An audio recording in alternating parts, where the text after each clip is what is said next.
Wednesday, September 16th, D-Day. I'm Kelsey Barron. I'm Emma Berry. And this is Kennedy Live. Any freshmen, sophomores, or juniors who did not get their picture taken last week will be photographed on this Friday, September 18th. You must wear your formal uniform.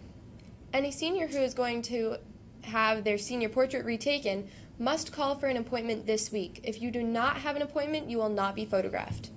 Please see Mrs. Morris for any questions or concerns regarding school pictures. And now for some news. So Kelsey's social media, we all have it, we all use it. Facebook, whether you use it for personal reasons or business reasons, there might be a dislike button coming to Facebook apparently. Wow. So at a town hall question and answer yesterday, Facebook CEO Mark Zuckerberg said the company is going to move beyond the binary like. Zuckerberg stated, quote, "I do not think it's important to give people more options than just liking a post, because liking a post is just too simple nowadays, yeah. Right? Everything has to be complicated." Oh, yeah. Although the introduction of a dislike button has not been denied, it is speculated that Facebook users will have a range of options to express varying types of empathy. Wow, okay, so an emoji for every status. Basically, that might happen. Great. And secondly, after 7 long years on Monday, Isaiah Caldiero completed the 4 stages of Mount Midoriyama, did I say that right? Yes. On American Ninja Warrior. Awesome show, right? Best show. Okay, and he beat out Jeff Britton for the title. They both also became the first Americans to ever complete all 4 stages. Go Awesome. USA, American pride, that's America. so awesome. The competition started with Britton beating the obstacle course in stage 3 and finishing the 75-foot rope climb in stage 4, which was 0.35 second to spare. So, personally, I can't even do a pull-up without wheezing, so, That's insane. creds to him. That's really incredible. And for his efforts, Caldiero got the $1 million cash prize and became the first ever true American Ninja Warrior. It's pretty awesome. Yeah. Thanks so much for that news, Emma. And now let's go over to Tom for a very special interview with Deacon Al. Thanks, guys. I'm here with Deacon Al.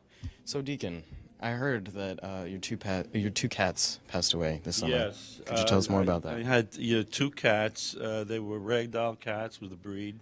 They came to me about 17 years ago, and they died probably 6 weeks apart in May. The first cat, Piccolo, was suffering from something called cardiomyopathy. That's what was the diagnosis. The prognosis was very bad, and he died, about 3 days after being taken to the hospital. And, cats and dogs and grieve just like animals, just like people.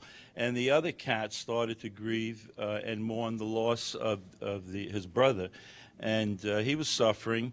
He wasn't eating. He was not drinking water. So I took him to the same place, the Animal Care Center in Yonkers. And his diagnosis was bad also, and the prognosis was not good.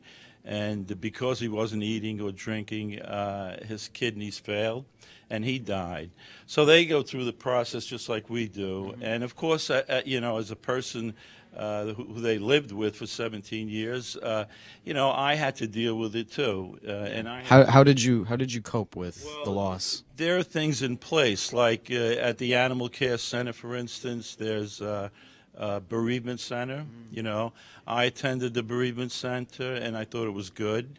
It helped me. And there are other things that people could do, like if you lose an animal that's very close to you, like I had them 17 years.